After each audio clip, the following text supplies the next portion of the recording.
when I decided to move from a stable job in hospitality and pursue yoga as a career. I was plagued with self-doubt about whether that was a financially viable and smart decision. Our guest today on CallumConnects Micro-Podcast is Lizzie Foster. Lizzie is the founder of Wayfarer Yoga with Lizzie, the premier yoga and wellness expert in the Turks and Caicos Islands. She has built a successful private yoga business catering to high-end net worth individuals and celebrities in the luxury tourist market. She's worked with exclusive resorts and run corporate mindfulness meditation trainings in addition to facilitating yoga at retreats with private clients worldwide.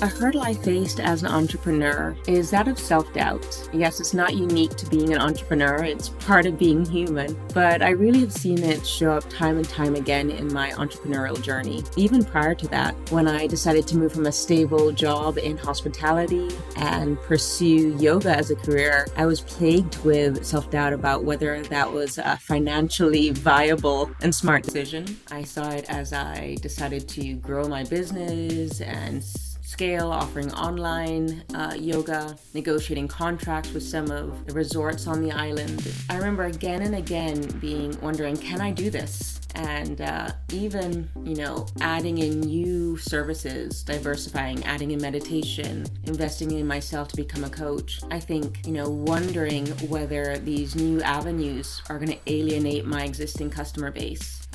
Whether I shouldn't just stay with what I know. I think that place of comfort can be quite alluring, but I think anybody with the entrepreneurial spirit is always looking to grow, is always looking to innovate and create more value.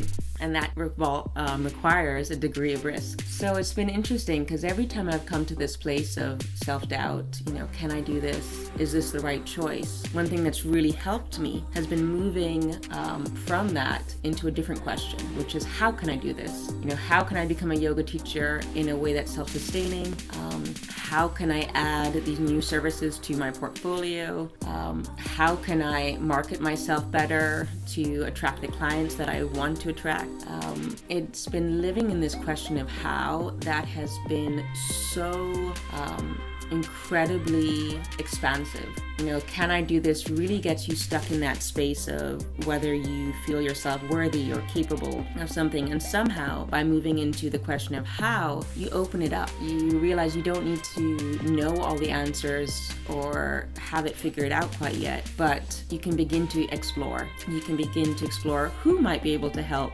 What resources do you need to draw upon? Where is there knowledge that you can begin to tap into? And I think that space is so much more empowering. So shifting the questioning into how and developing such a deep belief in oneself, self-awareness, self-motivation. Really, our relationship with ourselves is pivotal. And I think developing those skills on the back end, the personal growth skills, has been incredible for me as an entrepreneur. So that's what I would credit a lot of my success to. These new ways of relating to challenges from a deep place of personal growth.